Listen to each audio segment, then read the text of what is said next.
An albatross spends their lives over the ocean waves, a vast expanse of open sea. They can read wind and air pressure and ride them for max efficiency, which is needed since there is no land to rest on.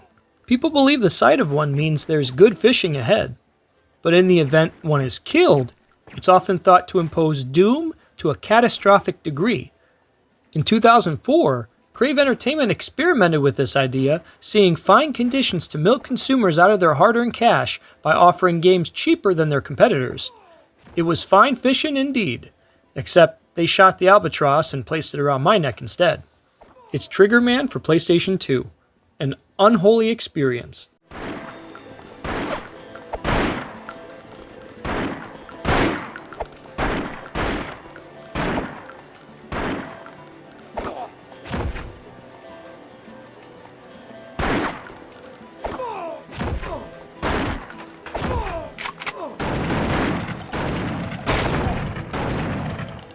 From the first level of Trigger Man, you get a good idea of the mess you got yourself into. The least of your worries is the fact that your character is as stiff to control as an ironing board. He practically has Batman neck. Oh, you don't know what Batman neck is? Yeah, he isn't very nimble. Then you have the story that I swear was written by a 5th grader. Let me break it down for you. Your no-name character works for a man by the name of Don Coladangelo, a mob boss who catches wind that the neighboring mob family, the Monteganos, lost their son Tony, the only heir to their empire. One day, Tony came down with a case of the homicides, and the family are mad as hornets, pointing fingers at the Coladangelos as their prime suspects.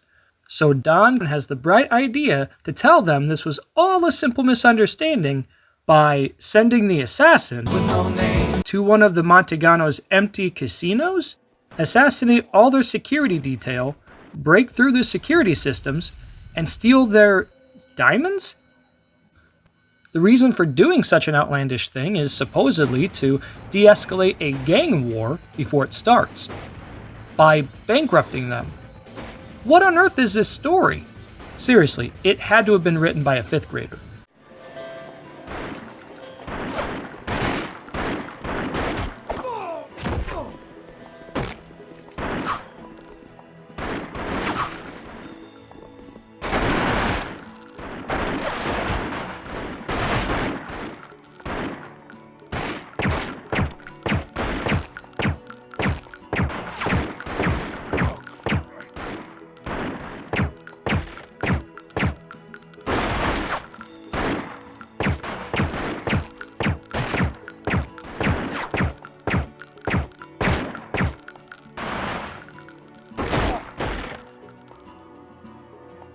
So there's a laundry list of things wrong with the gameplay.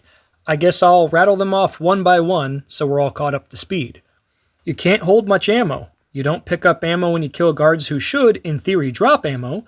You must look for cardboard boxes on the ground in random areas to replenish your ammo, so if you run out of bullets, your options are to backtrack to the nearest box, then walk all the way back, or you can chase down guards and knife them all to progress far enough to find a box and restock. But your chances of that happening are practically anemic. If you end up forced to use your blade, you better hope enemies are not moving because the knife animation stops you dead in your tracks, giving enemies ample opportunity to fill you with bullet holes. The security guards are bullet sponges too. Let's see how many shots it takes to take one down. 1, 2, 3, 4, 5, 6, 7, 8, 9. 9 shots. Your saving grace is the fact that you can headshot them for an instant kill, but that won't happen when you want it to thanks to the game's slow, mucky controls. At least enemies appear to be brain dead half the time, standing out in the open as if they're praying for death.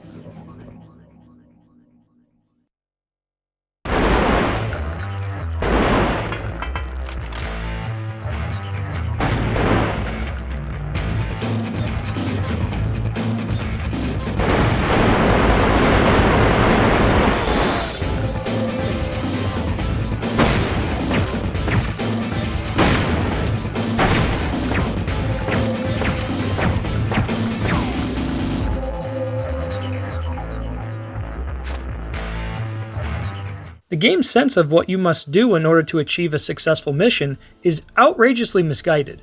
The first mission, for example, if you go through the entire facility, steal the diamonds, you must find your way back out and leave the way you came in, through the front door. But the police are in the way. Or, sorry, the Johns. I tried crouching down, hiding behind objects. Spotted. I tried being goofy to take advantage of the dumb AI. Was spotted again. These Johns are not to be messed with. If you so much as wince, they'll notice you. So I waited and waited and waited until I saw no one was moving around anymore. I sat on the balcony here about 5 minutes until I thought, maybe I can simply walk behind this guy who's blankly staring at the wall. It worked. Yep, the game tells you it shouldn't, but it does, simply because there's no other opening to escape. Then on the second level, you're supposed to sneak around and eliminate the guards around the exterior of a fancy mansion. The stealth mechanics are terrible, yet the game seems to include them predominantly, so far. One of the things the developers thought to mention on the box is the knife cam. Too bad you can't use these throwing knives effectively unless enemies are, again, standing still. At least they're one-hit kills whenever they connect. If you can even see where you're throwing them, the character's big head's in the way. And why does a throwing knife give you a one-hit kill, but using a gun requires a load of bullets? Ugh, now I have a headache.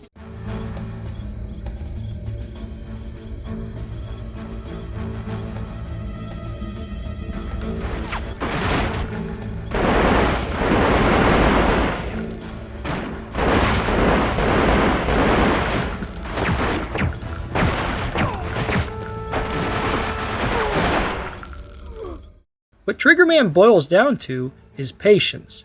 You must be very patient and take enemies out one at a time in a slow, methodical way without any room for error. Otherwise, you're trying it again and again. If enemies didn't take so long to kill, you could carry more ammo, your character didn't have to be still to do certain actions, and you removed the stealth sections, you'd still have a mediocre game. The presentation's lackluster to say the least.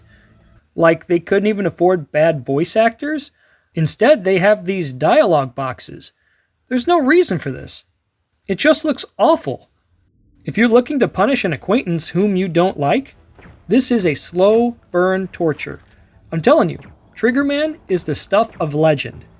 People mention games like E.T. for Atari, Bubsy 3D, and Superman 64 as some of the worst games you can play.